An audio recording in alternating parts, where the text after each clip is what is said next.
दोस्तों नमस्कार।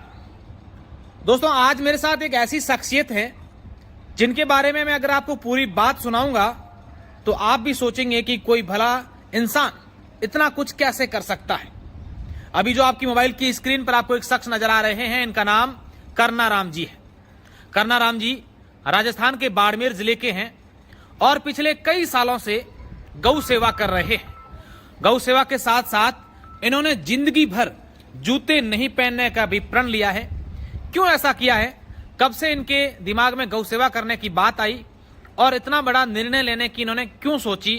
क्योंकि इतना बड़ा निर्णय मैं इसलिए कह रहा हूं कि अभी इनकी जो गौशाला है इसमें करीब करीब 1500 से अधिक ऐसे गोवंश हैं जो किसी न किसी कारण से बीमार थी या एक्सीडेंट में इनको किसी का पैर टूट गया, कोई सूरदास थी, गाय देख नहीं सकती थी। अलग अलग प्रकार की जो गायें हैं, स्वस्थ गायें इन गौशाला में नहीं ली जाती है। और इसके साथ ही साथ इन गायों के लिए जो व्यवस्थाएं कर रखी हैं हरे चारे की और सूखे चारे की, आप देख पा रहे हैं कि किस तरीके से तमाम प्रकार की जो व्यवस्थाएं हैं, एक बड़ी गौशाला जो एक बड़े स्तर की गौशाला होती है, ठीक उसी प्रकार यहाँ पर सारी प्रकार की सुविधाएं हैं। सबसे खास बात यह है कि इस गौशाला में कभी झाड़ू नहीं निकाला जाता। उसका कारण ये है कि यहाँ पर गंदगी बिखेरने नहीं दी जाती है। इस गौशाला के अंदर अगर किसी को प्रवेश भी करना है तो वो जूते नहीं पहन सकते, बिना जूतों के आपको अंदर आना होगा। और यहाँ पर गायों का इलाज किया जाता है, सारी की सारी सुविधाएं अंदर है और तमाम प्रकार के कई लोग यहाँ भामासा पहुंचते हैं। और अब मैं आपको कर्नाराम जी से बात करूंगा और इस गौशाला के बारे में पूरी जानकारी बताऊंगा।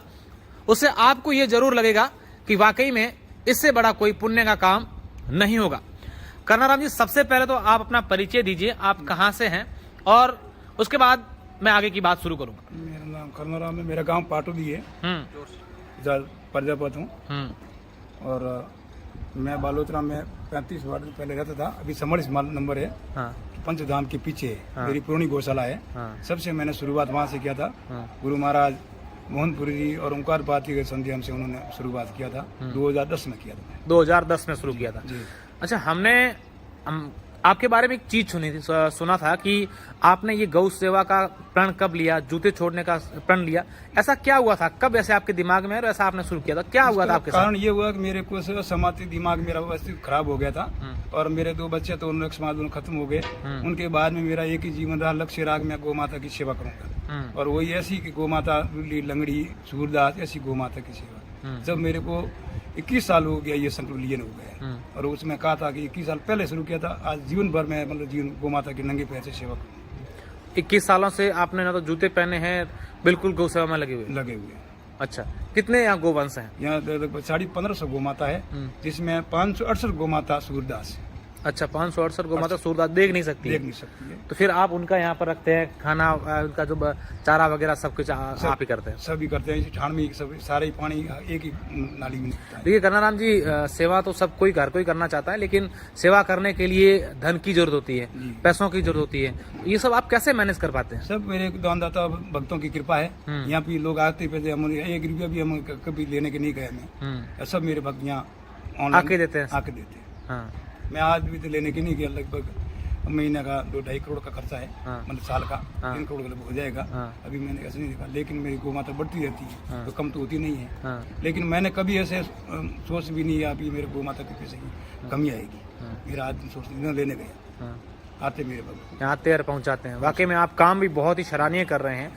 अच्छा, अभी जो गाय हैं वो कहाँ से आपके पास ले आते हैं, कौन लेकर आते हैं? नहीं, हमारी 3 एम्बुलेंस है। हाँ। और भक्तों को जब सूचना हमको देते हैं कि हमारा वो एक्सीडेंट हो गया, तो हमारी एम्बुलेंस जाती है और लेके आती है। यहाँ से मतलब 50 किलो 60 किलो दायरे में एम्बुलेंस जाती है।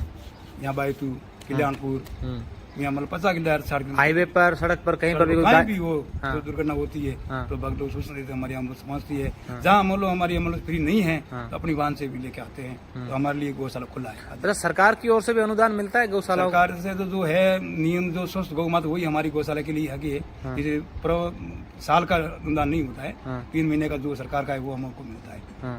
जो 35 रुपया 70 रुपया था वही हमारा भी है। वो जो मिलता है आम लोगों को वही मिलता है। वही मिलता है। अच्छा, कितने का स्टाफ यहाँ पर लगा हुआ है और क्या क्या गायों के लिए क्या क्या आपने सुविधाएं कर रखी है? हमारे गौ माता के लिए पहली तो 50 से ऊपर अधिकार है, कर्मचारी है। 52-53 कर्मचारी है।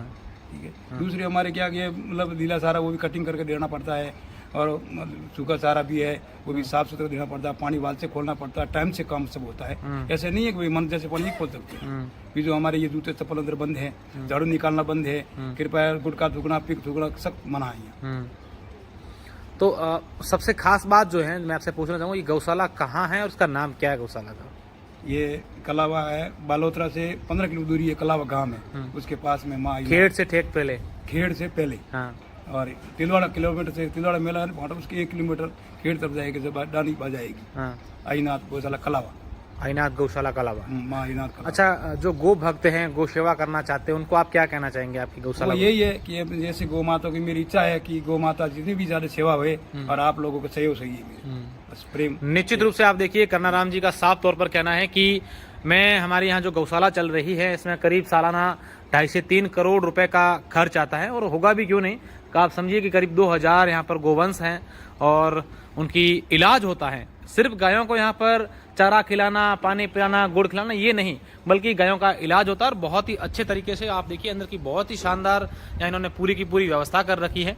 और इस गौशाला में कर्नाराम जी की अपील है कि कोई गो भक्त है, कोई गौ सेवा वाकई में करना चाहता है तो हमारी गौ सेवा आइए यहाँ पर गौशाला, और जितना आपका इच्छा हो गायों के लिए दान जरूर कीजिएगा, ताकि और यहाँ पर अधिक संख्या में गोवंश जो ला सकें और उनकी सेवा की जा सके। बहुत बहुत शुक्रिया, धन्यवाद।